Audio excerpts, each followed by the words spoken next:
All right, welcome to the garden.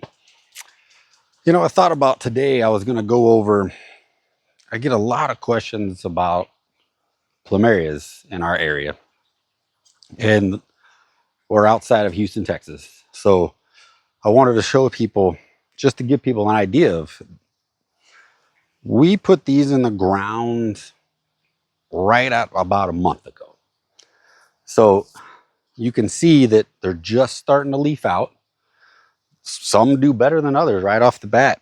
I will say that when we put these away, we uprooted these. They sat in our garage through the winter, roots exposed and all. So I just want to show people that this is how. So I just wanted to show people, give people an idea of, seriously, right when I do this.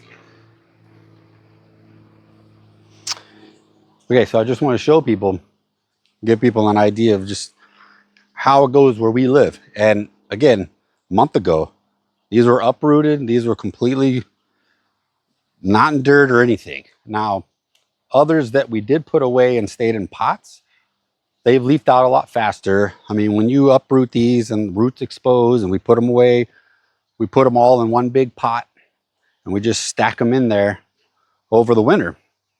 And so I just want to show people that even where we live, and yeah, we get cold, so we got to pull all these up.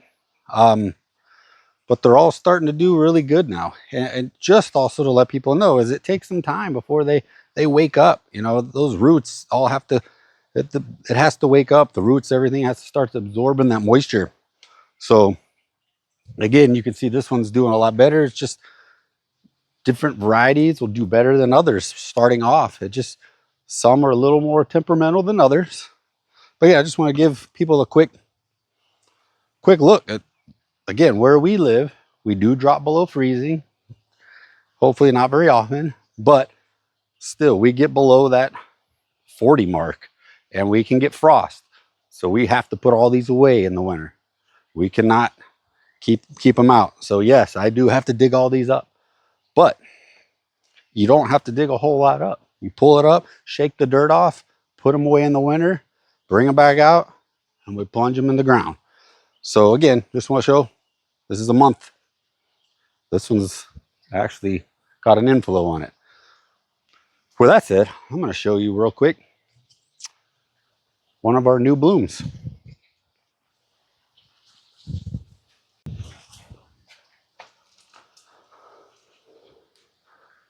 First bloom of the year. This one already came out. This already had this inflow started from last year, so we just left it. Some people cut them off. As you can see, we left it and it's out coming up. It's starting to leaf out. This one also has multiple seed pods on it that will be taken off. But yeah, I just wanted to show our first bloom of the season. And we also have a second bloom. All right, welcome back to the garden. Um, just wanted to show off our second bloom of the season. This is, again, another plant that we put away with the inflow on it. As I've mentioned before, some people like to cut off the inflows before they put them away for the winter. In this case, this was one of the ones that just had such a big one. We didn't want to, so we let it sit, and it's come back fine. Matter of fact, it's got a new one coming up here. So for a small plant, this is going to produce a lot of flowers. Again, where we live, we've got to put everything away for the winter. So we brought this out a month ago. So it's already, if we would have taken that off, we would not have blooms already. So that's the point I'm making is, again, some people prefer to take them off because it takes away the energy. We prefer to keep them on because, as you can see, it's just even a smaller plant. It's doing great.